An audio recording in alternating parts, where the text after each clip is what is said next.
What's up, you guys? My name's Robson, and welcome to a new Pokemon Sword and Shield video. This morning was the long-awaited Nintendo Direct for Pokemon Sword and Shield, and there's a lot of information that was announced in today's Direct, and this video is going to serve as kind of a TLDR format for all of the new stuff and all of the new info. I'm going to be covering everything, but I'm going to be doing it as concisely as possible. I'll leave the link to the full Direct in the description, so you can go watch that if you want to see absolutely everything, but this video is going to aim to show you all the new announcements, features, and Pokemon in as short and concise a way as possible. First, and possibly most importantly, we do have an official release date now. Pokemon Sword and Shield will be releasing worldwide November 15th, 2019, so we've got about 5 months to go. But Nintendo did release an official dual pack for pre-sale today, so if you go to the Nintendo website, you'll be able to pre-order both games in a dual pack, and you can see more information available on the Nintendo website linked in the description of this video. Next up, there are 4 new Pokemon that were announced today. The first of them is Wooloo, the sheep Pokemon. No typings were announced for the new Pokemon showcased, but Wooloo looks like an early game normal type, so if you are one of those fans of really not great competitive Pokemon, but the ones that are really cute, Wooloo looks like a great early game normal type Pokemon. That would be my bet, at least. The second new Pokemon is the flowering Pokemon known as Gossifleur. This one reminds me a bit of Flabebe or maybe a Cottony, so I would assume this one's probably relatively early game as well. Looks like a grass type, possible grass fairy type. Again, none of the typings were announced, but I'm really excited about this one. Super cute Pokemon. Let me know what you think as far as a possible dual typing in the comments down below for our second new Pokemon, Gossifleur. They did also announce that Gossifleur has an evolution, and they did show off the evolved form of Gossifleur as well. The evolution is actually the Cotton Bloom Pokemon named Eldegoss, and you can see what that looks like on screen now as well. Next up, we've got the Bite Pokemon named Dreadnought. This one's a really cool looking turtle Pokemon. It looks awesome in my opinion. I would assume in terms of typings that it probably has Dark somewhere in its dual typing. But they did announce that this one is going to be much more difficult to catch, so it could potentially be a pseudo-legendary, though I doubt it, much more likely just an endgame roaming wild Pokemon. And last but certainly not least, in terms of new Galar region Pokemon, is the Raven Pokemon Corviknight. This is an amazing looking Raven. I would assume it's probably a dark flying type. It is one of the most badass looking Pokemon I've ever seen. I am a huge fan, and I can't wait to get this one on my squad. They did also mention that Corviknight will be able to be used as a taxi service to take you to previous cities you've been to. I don't know if this will replace HMs or just be something you can use in addition, but it is really cool that we'll have an option without having to get the Fly HM to move between cities that we've already been to. The next major thing we have to announce is the Wild area. This is actually an amazing announcement. It's probably my favorite thing personally from the Direct. And basically what they say is in the wide open spaces between cities, there will be different wild areas. And when in these wild areas, you will be able to encounter random Pokemon spawns. It looks like the spawns will be overworld sprites like they were in Let's Go Pikachu and Eevee, so you can actually see wild Pokemon just roaming around the map in the overworld.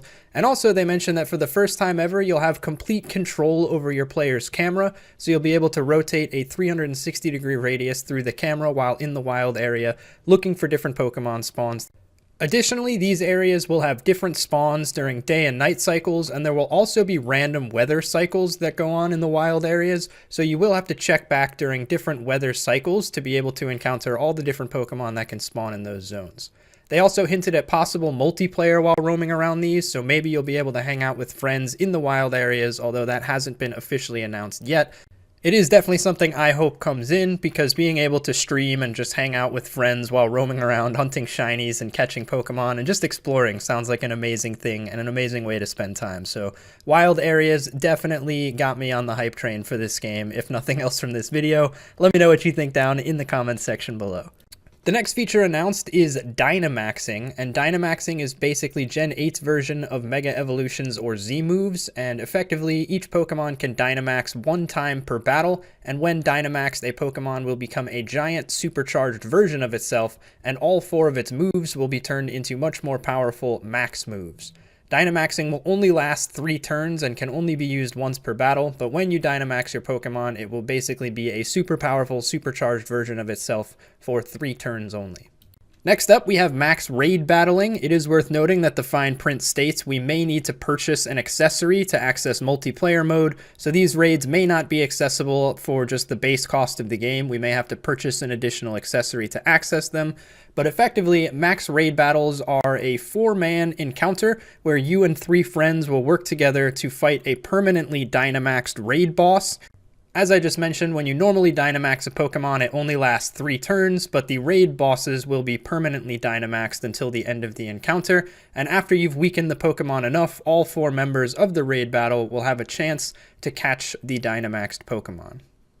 Based on the video footage, it looked like you and 3 friends will have to meet up in one of the multiplayer areas at the Max Raid Boss Shrine to begin the encounter, and they did mention that some Pokemon will only be able to be accessed through these Max Raid battles, so there are some Pokemon that will spawn in the wild and occasionally be available as raid bosses, and some that will only be accessible through raids.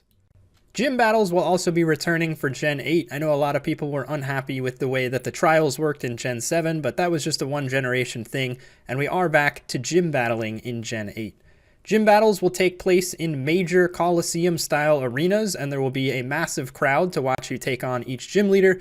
They also did mention that some of the gym battles will be broadcast on TV, so there could be an interview and TV system brought back, possibly like they did back in Gen 3. That hasn't been confirmed, but I did find it strange that they mentioned that the gym battles will be broadcast on TV, so hopefully they bring back some sort of interview and TV system in this gen as well. But the gym battles do look amazing, and the dynamic crowd looks pretty cool as well, so definitely excited to see a new and improved gym system. There was no new information given about the story of the Galar region, but they did introduce us to quite a few new characters. First and foremost, the current champion and undefeated battler Leon. Next up, your rival Hop, who starts his adventure on the same day as you. We have a female Pokemon professor of the region, Professor Magnolia, as well as her lovely young assistant named Sonia. And finally, the grass-type gym leader named Milo. And the final thing they showcased in the Nintendo Direct today were a still image of the 2 new legendary Pokemon. For Pokemon Sword, we will be getting Zacian, and for Pokemon Shield, we will be getting Zamazenta. Both of these Pokemon appear to be similar to dogs. Zacian has a sword in his mouth, and Zamazenta has a mane shaped like a shield, so they are incredibly cool looking legendaries, and I can't wait to see what the story holds for these 2 amazing puppers. And that is all the information that was officially announced at the Pokemon Direct on June 5th, 2019. I'm sure you'll see plenty of speculation and theory crafting flying around on Reddit and Twitter, but that is all of the information that has been officially announced by Nintendo themselves. I tend to try and stay away from theory crafting too much because I like to only get excited for what has been officially confirmed by Game Freak and Nintendo themselves. So make sure you leave a like on this video if you enjoyed, leave a comment in the description letting me know how hyped you are for these new releases, and also make sure you subscribe to the channel for future information on Pokemon Sword and Shield.